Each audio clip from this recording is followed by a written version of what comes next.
안녕하세요. 성도님들의 마음 가운데 주님의 평화가 임하기를 간절히 기도합니다. 오늘 저는 사유불능성의 죄라는 제목으로 말씀을 나누고자 합니다. 함께 성경 말씀 사무엘하 12장 1절부터 7절까지 있는 말씀을 보도록 하겠습니다. 여호와께서 나단을 다윗에게 보내시니 와서 저에게 이르되 한 성에 두 사람이 있는데 하나는 부하고 하나는 가난하니 그 부한 자는 양과 소가 심히 많으나 가난한 자는 아무것도 없고 자기가 사서 기르는 작은 암양 새끼 하나뿐이라. 그 암양 새끼는 저와 저의 자식과 함께 있어 자라며 저의 먹는 것을 먹으며 저의 잔에서 마시며 저의 품에 누움으로 저에게는 딸처럼 되었거늘 어떤 행인이 그 부자에게 오매 부자가 자기의 양과 소를 아껴 자기에게 온 행인을 위하여 잡지 아니하고 가난한 사람의 양 새끼를 빼앗아다가 자기에게 온 사람을 위하여 잡았나이다. 다윗이 그 사람을 크게 노하여 나단에게 이르되 여호와의 사심을 가리켜 맹세하노니 이 일을 행한 사람은 마땅히 죽을 자라. 저가 불쌍히 여기지 않고 이 일을 행하였으니 그 양 새끼를 4배나 갚아 주어야 하리라. 나단이 당신에게 이르되 당신이 그 사람이라. 사무엘하 12장에서는 다윗 왕 앞에서 단호하게 하나님의 말씀을 전하는 한 선지자가 나타납니다. 바로 나단 선지자입니다. 나단은 하나님의 명령을 받고 다윗에게 나아가서 그의 죄를 지적하는데 우리가 너무나 잘 아는 밧세바 사건입니다. 이스라엘의 왕인 다윗이 충성된 부하의 아내를 빼앗기 위해 매우 악랄한 방법으로 자신의 충신 우리아를 죽게 만든 다음 우리아의 아내 밧세바를 자신의 아내로 삼은 매우 강포한 범죄입니다. 하나님의 마음에 합한 사람이라는 평가를 받았던 다윗이 엄청난 범죄를 행한 것입니다. 이러한 상황에서 나단은 다윗에게 비유적인 한 이야기를 통해서 다윗이 자신의 범죄가 얼마나 큰 것인가를 깨닫게 하고자 노력했습니다. 다윗은 나단의 이야기가 자신의 이야기인 줄은 꿈에도 모르고 흥분하여 그 이야기 속의 범죄자에게 사형을 선고했으며 잠시 후 나단은 바로 그 사람이 다윗 왕 자신임을 인지시킵니다. 다윗이 빠져있는 함정, 나는 꽤 괜찮은 사람이야. 나는 하나님이 택한 사람이야. 나는 그래도 비교적 선한 사람이야. 나는 그 상황에서 어쩔 수 없었어. 왕이라면 그 정도는 할 수 있어라는 자기 합리화에 대한 자기 사랑의 단단한 껍데기를 벗겨버린 것입니다. 이런 나단의 지혜로운 방법이 아니었다면 다윗은 자신의 범죄를 숨기기 위해 나단까지도 죽였을지도 모릅니다. 일반 역사책이었다면 물론 지워지고 없었을 사건이었겠지만 하나님의 구속사적인 관점에서 쓰여진 성경은 가감없이 다윗의 범죄를 기록하고 있습니다. 사무엘 하에서 처절하게 끄집어내서 보여주는 이러한 다윗의 범죄는 악의 평범성을 보여주는 동시에 죄악의 동기와 시작이 얼마나 은밀한지도 우리에게 알려줍니다. 그리고 인간의 자기 합리화가 얼마나 두터운 것인지도 우리에게 보여주는 것입니다. 20세기 초반 인류는 두 차례의 세계 전쟁을 겪어야만 했습니다. 특별히 제2차 세계대전 중에는 독일 정권을 장악한 히틀러의 나치당이 게르만 민족 우월주의에 빠져 600만이 넘는 유태인들을 계획적으로 학살한 사건이 있었습니다. 수많은 학살 중에서도 아우슈비츠 수용소에서 행해졌던 학살은 그 기획 자체가 많은 사람들을 놀라게 했습니다. 어떻게 하면 더 빠른 시간 안에 효과적으로 학살을 진행할 수 있을까 고민한 것입니다. 이전까지 행해졌던 총살령은 독일 병사들의 정신 상태에 심각한 영향을 미쳐서 많은 문제를 야기했습니다. 따라서 학살을 책임지고 기획한 담당자는 많은 인원을 손쉽게 죽이는 방법으로 가스실을 고안한 것입니다. 이 엄청난 범죄의 핵심이 있었던 사람이 바로 아이히만이라는 사람입니다. 그는 원래 정유회사의 외판원이었지만 나치당의 유대인 관리부서에 취직했으며 이후에 유대인 학살 계획의 정점에 서게 되는 사람입니다.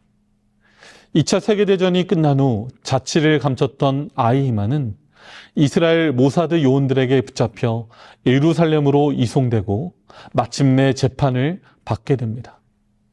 그런데 놀랍게도 이 재판에서 아이히만은 자신의 무죄를 주장합니다. 이전의 재판들에서 다른 전범들이 자신들의 죄를 순순히 시인했던 것과 달리 아이히만은 자신은 죄가 없다고 이야기한 것입니다. 자신은 그저 국가의 명령에 충실하게 따랐을 뿐이라는 것이었습니다. 자신은 일본 나가사키의 국가의 명령을 따라 원폭을 투하한 전투기의 조종사와 다를 바가 없다는 것입니다. 너무나 놀라운 발언에 국제사회는 할 말을 잃고 말았습니다. 마침 이때 아이히만 재판을 지켜보기 위해 예루살렘에 와 있던 유태인 여성 철학자 한나 아렌트가 있었습니다. 그녀는 후에 예루살렘의 아이히만이라는 책을 썼는데 아히만의 죄에 대하여 다음과 같이 언급합니다. 당신의 죄는 사유의 불능성, 그 중에서도 타인의 입장에서 생각하기에 무능성이다. 매우 근면하고 한 가정의 다정한 아버지이자 자상한 남편이었던 아히만은 자신이 생각하기에 꽤 괜찮은 사람이었고 자신은 아무 죄가 없다고 생각했지만 그 자신의 가장 큰 잘못은 바로 무엇이 잘못된 것인지 모른다는 것이었습니다. 단 한 번도 유태인의 입장에서 생각해 보지 못한 것, 그것이 바로 아히만의 잘못인 것입니다. 한나 아렌트는 같은 책에서 악의 평범성에 대하여 지적하며 이렇게 이야기합니다. 평범한 사람들이 악조차도 일상처럼 성실하게 반복함으로써 윤리관이 무뎌져 악에 이용당하고 나아가 악을 돕는 관성의 폐해를 범하고 있다. 성도 여러분은 어떻습니까?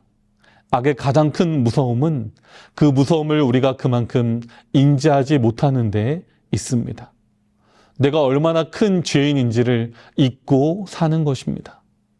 이러한 죄의 문제에 대해서 우리가 민감하지 못하고 말씀과 기도를 통하여 경계하지 않는다면 우리 역시도 죄의 관성이 휩싸여 그렇게 살아갈 것입니다. 그리고 결정적으로 사단은 통제되지 않는 그 죄의 관성을 통하여 우리를 더욱 큰 범죄의 현장으로 이끌어갈 것입니다. 자, 그렇다면 사무엘 하의 다윗은 어쩌다 이렇게 큰 범죄에 이르게 된 것일까요? 한때 마음이 상한 자들의 친구였으며 너무나 겸손했던 다윗이기에 밧세바 사건은 우리에게 더욱 크게 다가올 수밖에 없습니다. 사무엘하 11장에 있는 말씀입니다.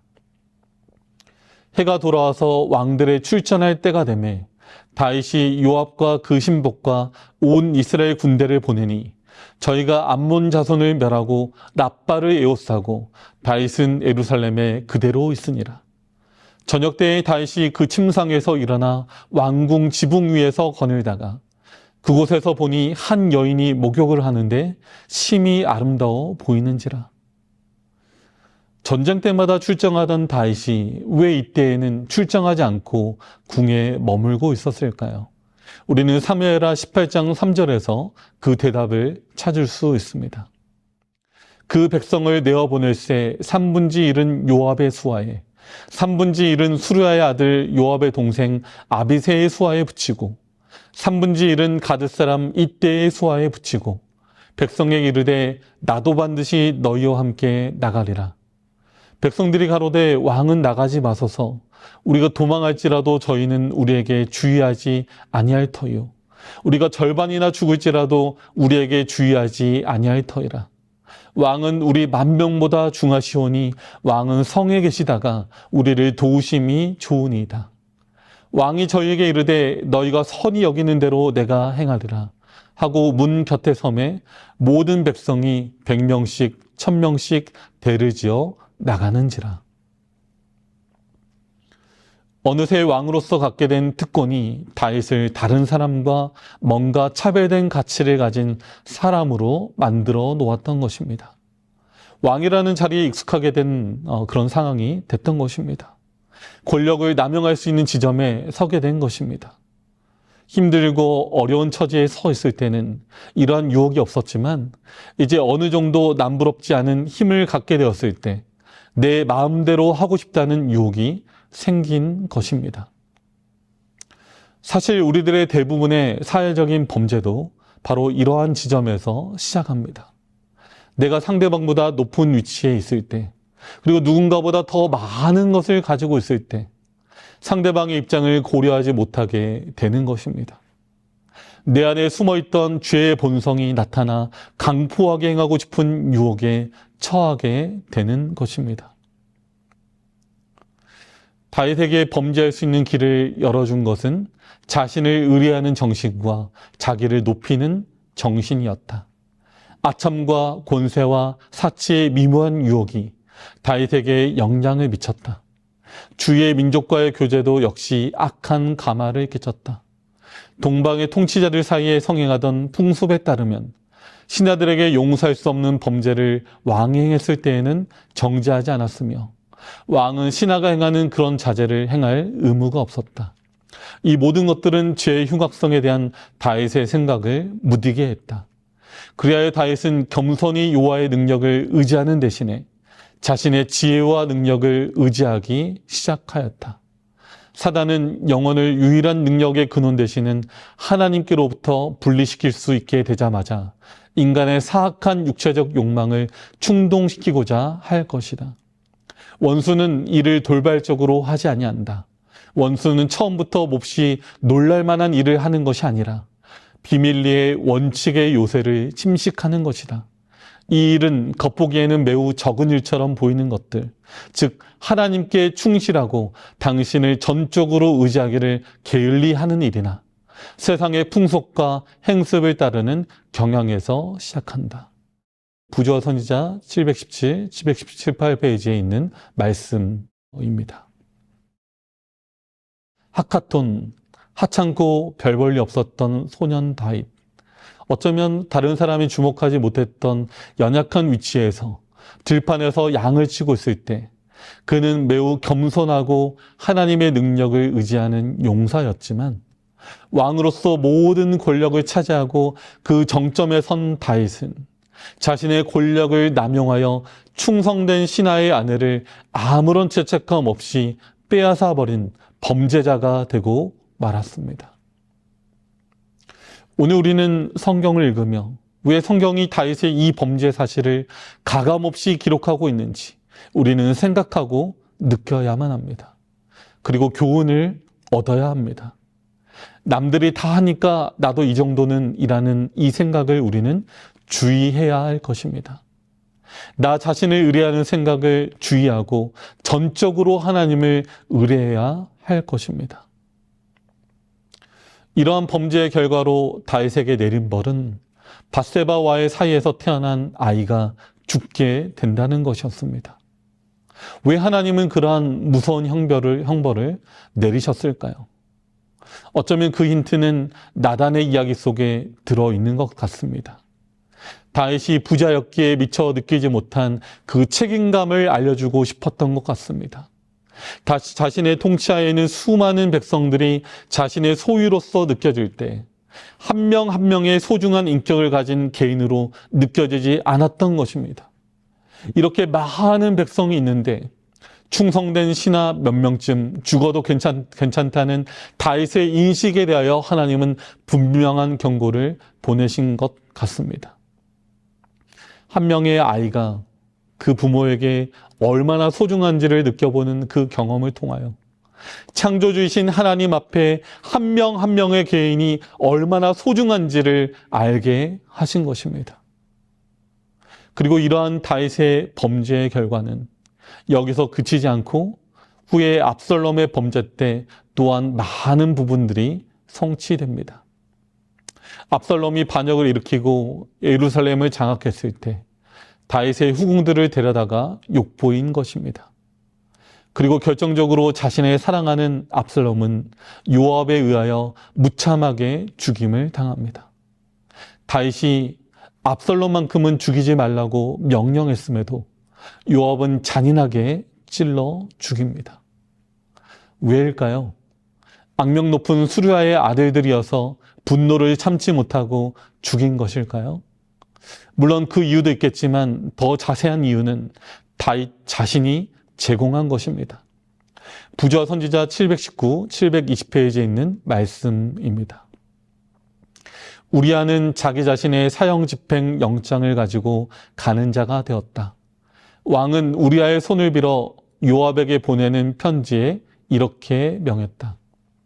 너희가 우리아를 맹렬한 싸움에 앞세워두고 너희는 뒤로 물러가서 저로 맞아 죽게 하라.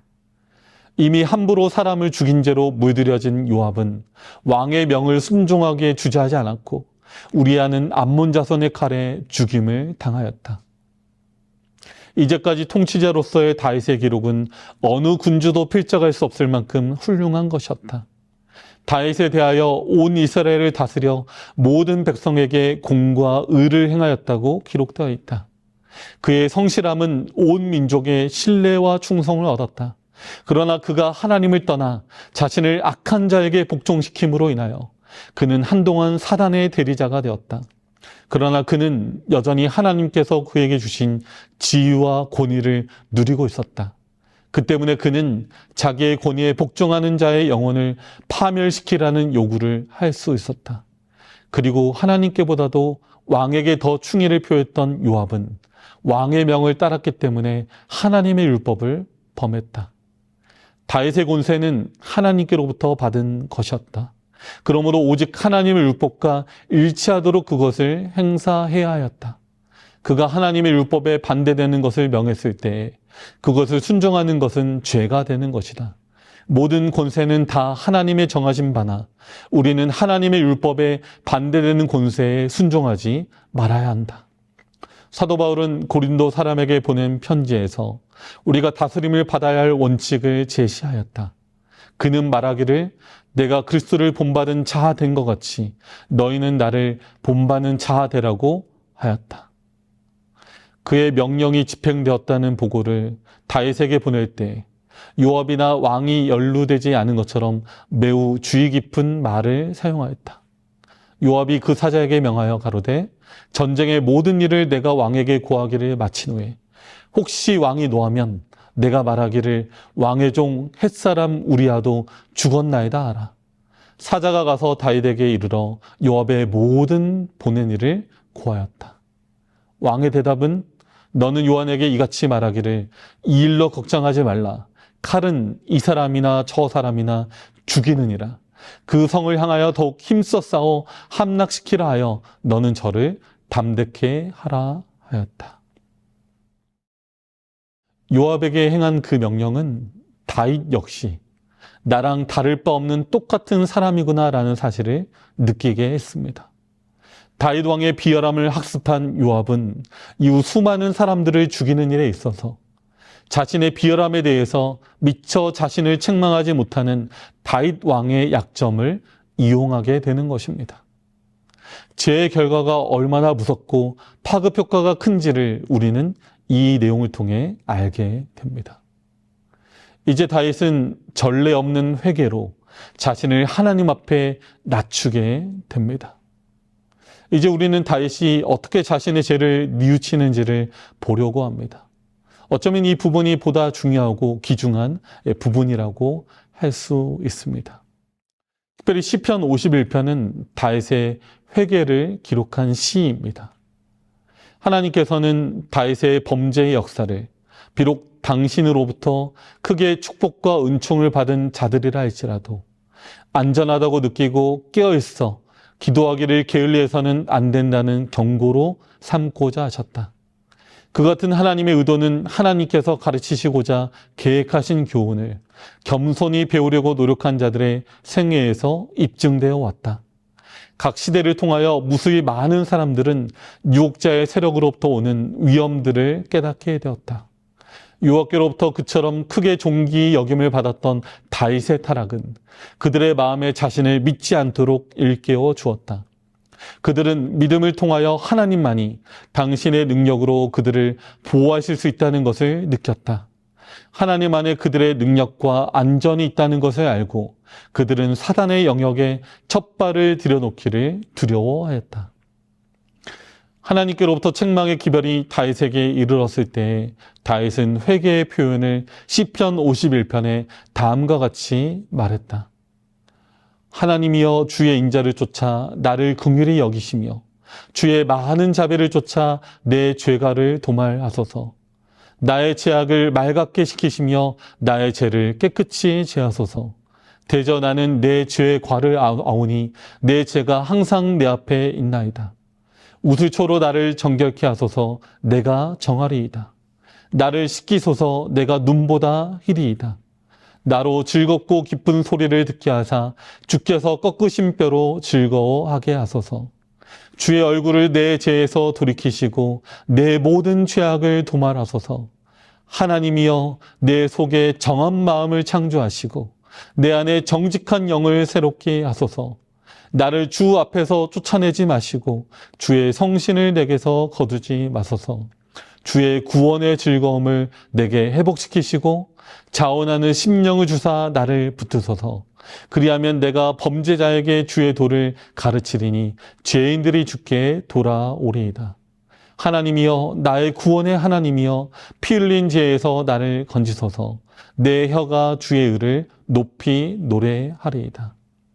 그리하여 이 이스라엘 왕은 성과로 그의 백성의 공중회집에서 궁궐 앞에서 제사장들과 재판관들과 방백들과 무사들로 이 노래를 부르게 하여 먼 후세대까지 자기의 타락에 대한 지식을 보존하도록 했다.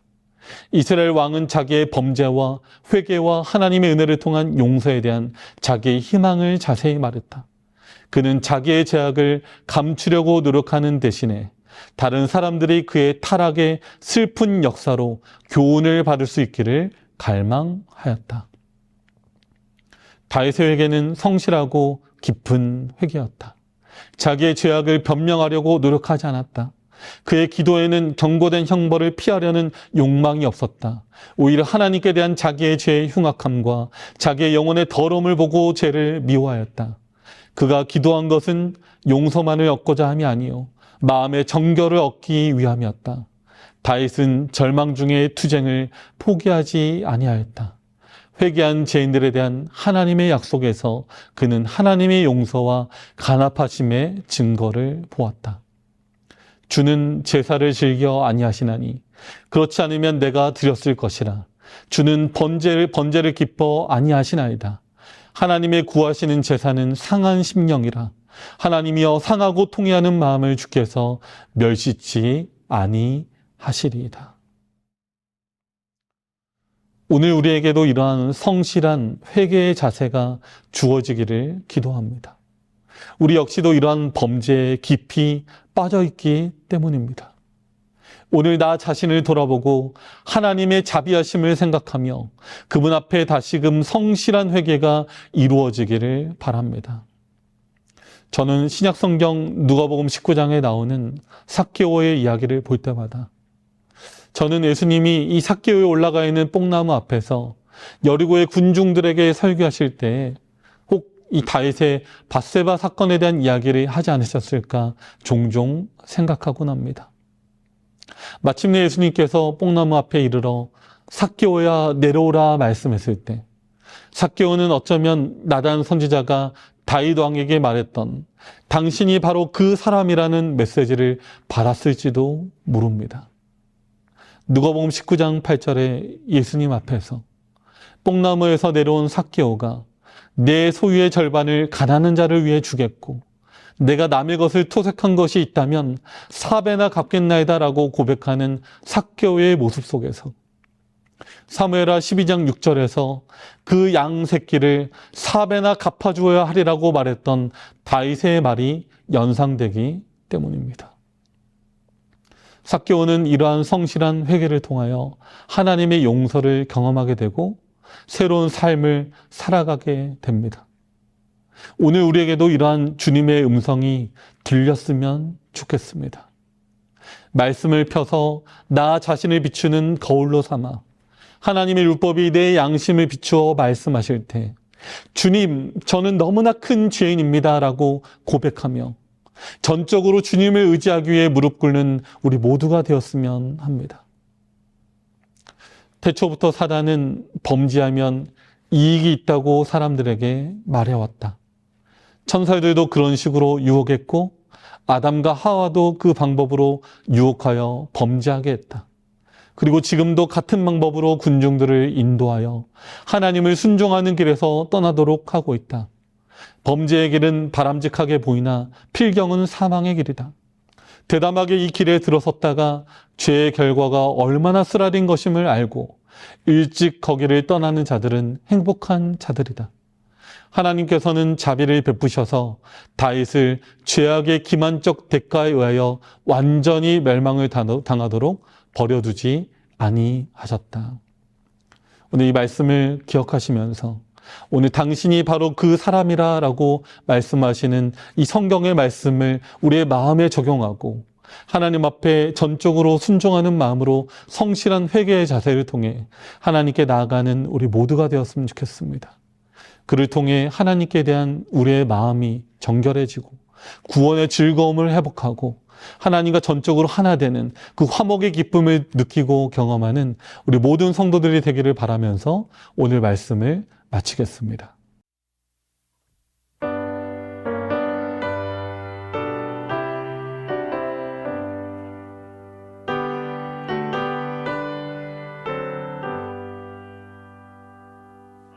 고통의 멍에 벗으려고 예수께로 나옵니다.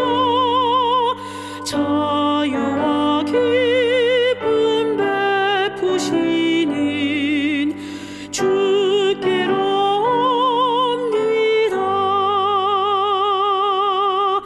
병든 내 몸이 튼튼하고 빈궁한 삶이 부해지며 죄악을 벗어버리려고 주께로 옵니다. 낭패와 실망 당한 뒤에 예수께로 나옵니다. 십자가 은혜 받으려고 주께로 옵니다. 슬프건 마음 잃어봤고 이 생의 풍파 잔잔하며 영광의 찬송 부르려고 주께로 옵니다.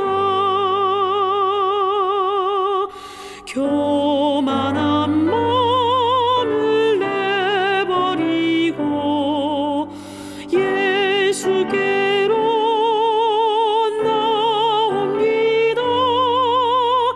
복되신 말씀 따르려고 주께로 옵니다. 실망한 이 몸 힘을 얻고 예수의 크신 사랑 받아 하늘의 기쁨 맛보려고 주께로 옵니다. 죽음의 길을 벗어나서 예수께로 나옵니다. 영원한 집을 바라보고 주께로 옵니다. 멸망의 포구에 연하와 평화의 나라 다다라서 영광의 주를 배우려고 주께로 옵니다.